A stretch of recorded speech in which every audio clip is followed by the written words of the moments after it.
पुणे महानगरपालिकेच्या ठेकेदारांचा अजब कारभार। रस्ते काँक्रिटीकरण करताना ड्रेनेज लाईनवरून प्लास्टर करतात, पण आतून प्लास्टर करत नाही। त्यामुळे ते ड्रेनेजचे घाण पाणी जमिनीत मुरते।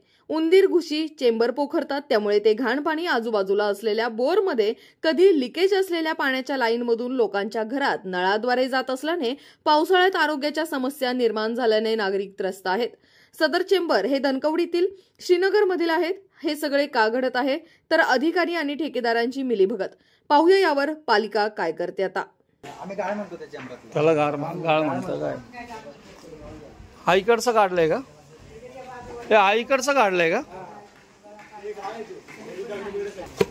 चेंबरला प्लास्टरच नाहीये, त्याचेच प्लास्टर परत पडतात।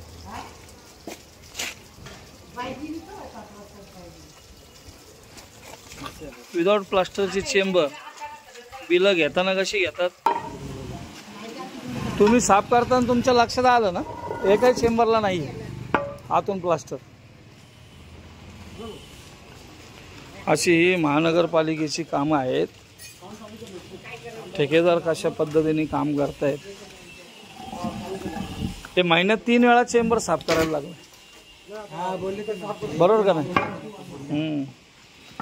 अशाच नवनवीन बातम्या व घडामोडी पाहण्यासाठी आमच्या चॅनलला लाईक, शेअर व सबस्क्राईब करा।